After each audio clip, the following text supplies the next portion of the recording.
Hey, what's Gucci, guys? It's your boy SJ K-Dot, the first Black Super Saiyan to arrive on this planet. I'm back here with another video. We gonna keep this short today. Your boy K-Dot got this special video. We got some BS going on. There's some BS. I want to show y'all something. It seems they took it down.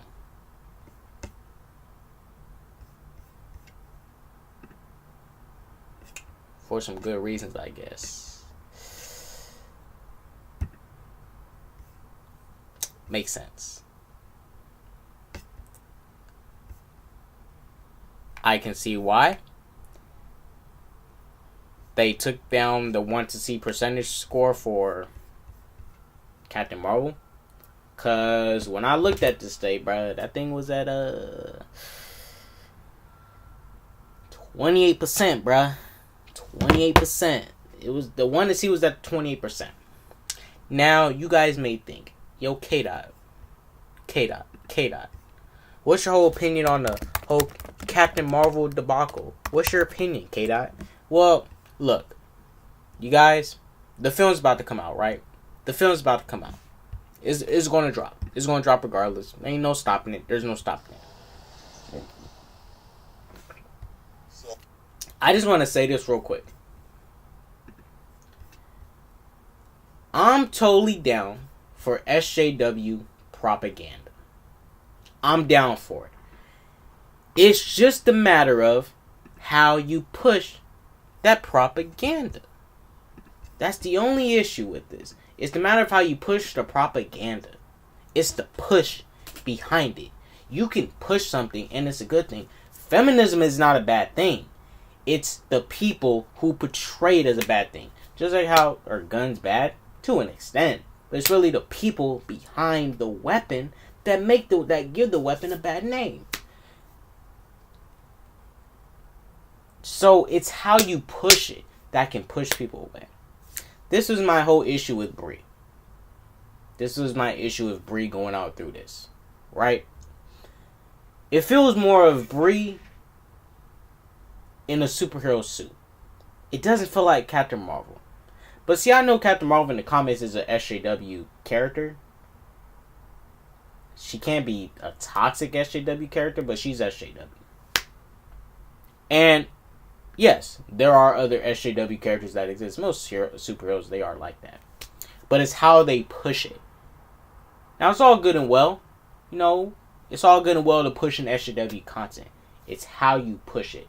When you say some stuff like, oh my gosh, critics and reviewers are overwhelmingly white. Okay. I mean, you're just saying stuff that I already knew about. Come on now. Like, come on, Brie. This ain't nothing new. We been knew this shit. We knew this. We knew what was up. It's obvious. But that doesn't mean I don't listen to their critiques when they review a film. That doesn't mean, oh, just because they white, I'm not going to dismiss their review. You know? That doesn't mean you just dismiss their review. Just because their skin and their gender, that doesn't mean you just do that. It doesn't mean you just do that. You gotta hear everyone's side. You're going to get some hate. You're going to get some love. You got to hear everybody's side, regardless. Look, if you guys didn't know, people hate me, right? There's some people that love me. And then there's some people that hate me.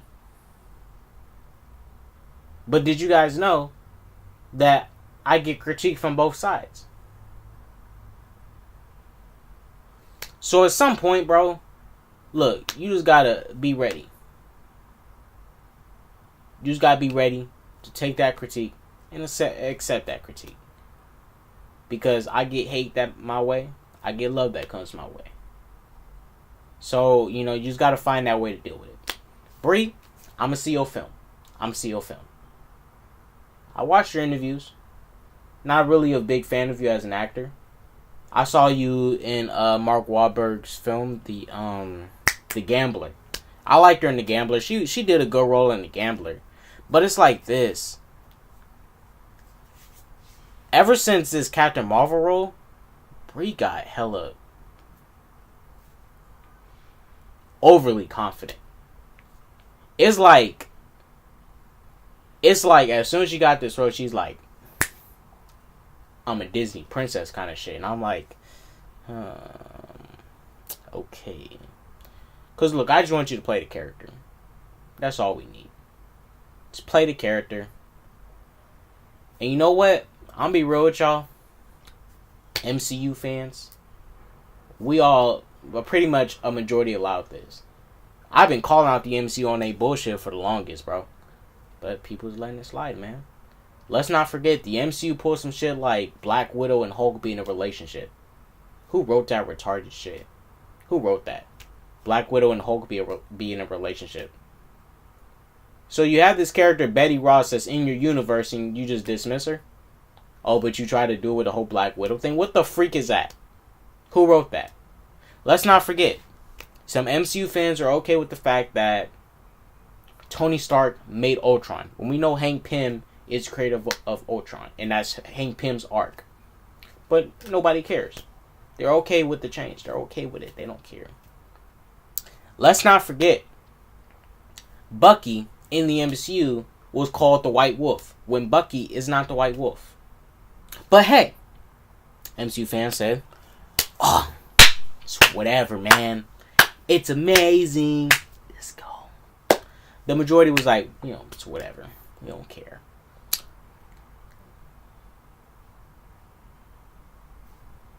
Let's not forget, they let the MCU power scaling get so wacky and just on some Dragon Ball Super level power scaling that you get a film like Infinity War. And this is the funny thing about Infinity War in Civil War with Vision and Scarlet Witch. Vision and Scarlet Witch are one of the most OP Avengers on this current team. Well, one of the most OP Avengers on the team. And they ended up being the wackiest because their powers are so inconsistent. So this is how basically a Civil War goes.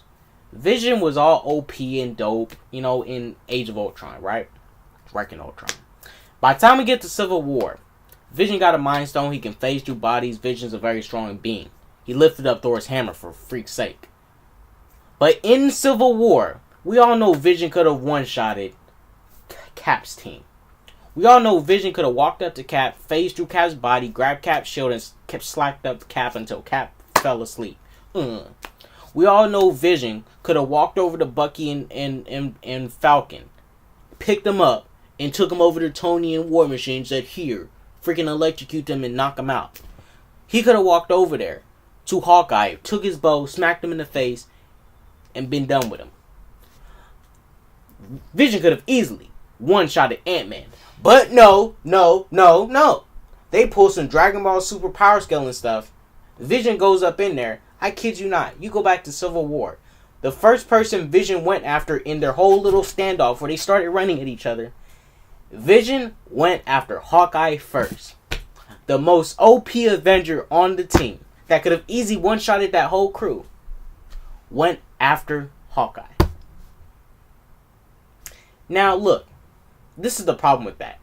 Don't bring in OP people if you're not going to know how to use them.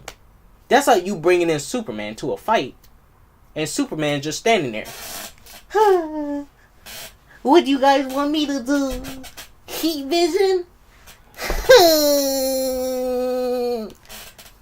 But no, Tony Stark, being the idiot he is, sorry Vision, Vision, I know you can one-shot this whole team, but Vision, we're gonna bring in Spider-Boy, go web them up.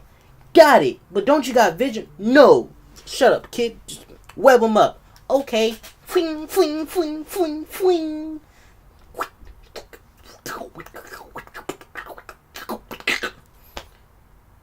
Then you got Vision over here. What you want me to do, Tony? Go get Hawkeye. Got it. But dude, I can take out Cap. Nah. We don't need a Superman of our universe. You're gonna be weak just like us. Got it. Shh. Come here, Hawkeye. Boom. Then you get also to Infinity War.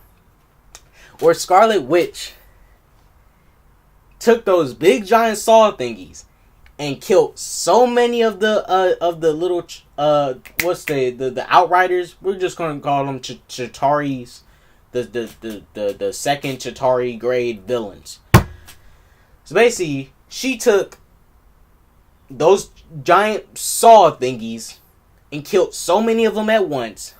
But in the very first scene of Infinity War, where Vision and Scarlet Witch show up, these two cannot, for some reason, can't fight two people with a sword and a staff. Person Midnight, who was carrying just a sword, we saw no magical ability of theirs. Corvus Glaive, who had a staff that somehow was able to stop Vision, plot device weapon out of nowhere. And he stabbed him in the back. And Vision's like, oh, I can't phase. Oh, my back. I can't phase. So I'm looking at this, right? I'm over here like this. Scarlet Witch, did you not mind control the Avengers in Age of Ultron? Last time I checked, she put Thor under mind control. She put Cap, Thor, Black Widow. She somehow got caught off guard by Hawkeye. And she mind controlled all the... This Power Skeleton is on some Dragon Ball Super retarded stuff, bro. Like, come on now. Are we serious? So basically, Scarlet Witch and Vision have trouble fighting a person with a sword and a person with a staff. But, oh my gosh, Captain America, Black Widow, and Falcon, the Lord and Savior of Vision and Wanda, come and all defeat Black Widow and Proxima Midnight. The two aliens that are the children of Thanos, who has swords and a staff. What the freak? And these are the children of Thanos. Let's not forget. The only strong man. People, look, MCU fans didn't care. They said, "Oh, I'm fine with it." MCU fans also forgot that the Power Stone blows up a planet, but somehow Tony's suit took a Power Stone blast, and Tony was all good.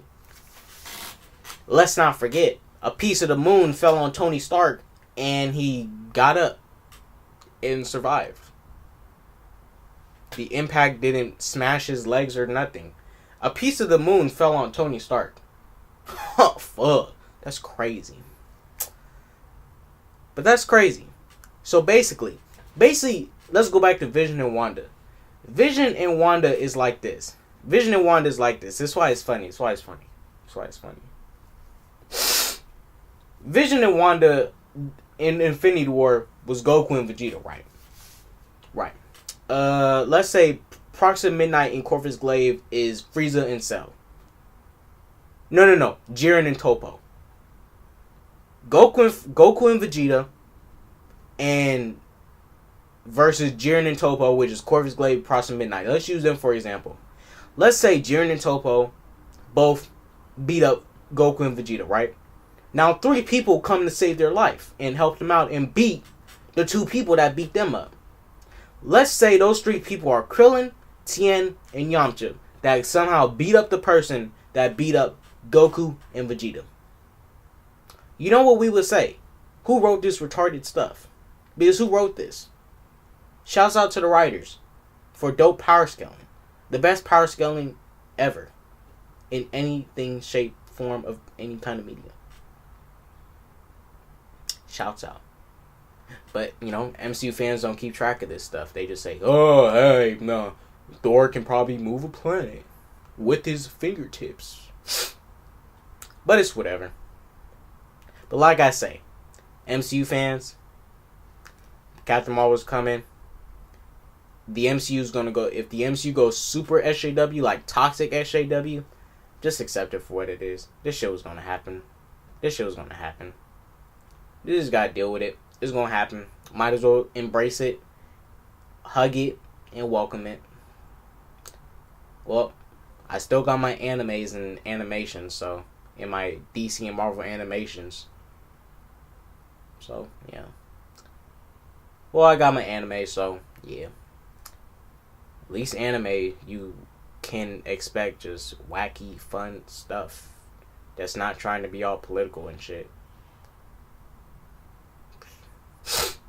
But look, you guys, just accept it for what it is. It's gonna happen. MCU fans, you allowed this to get this far, man. Y'all wasn't putting Kevin Feige in check.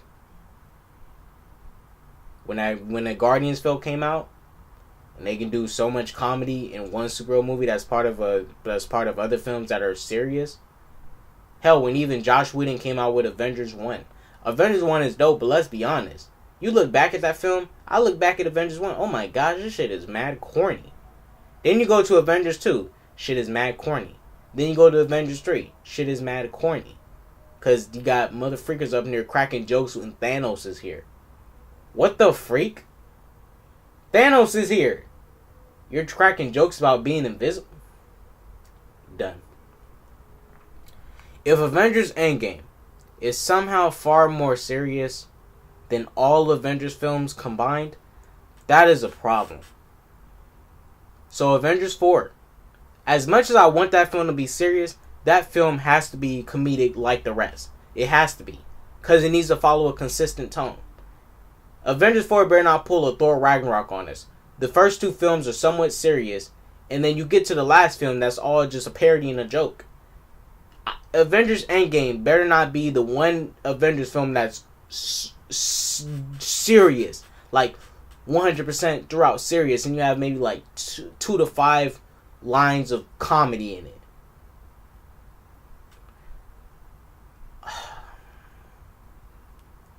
As much as I want Avengers Endgame to be serious, far more serious than what Infinity War was with that whack tone, niggas cracking jokes and shit when freaking Thanos is here. And people just like, okay, I'm okay with a little bit of comedy, yeah. As long as it makes me laugh, it gets my money. Yeah. But, if Avengers Endgame is serious, which...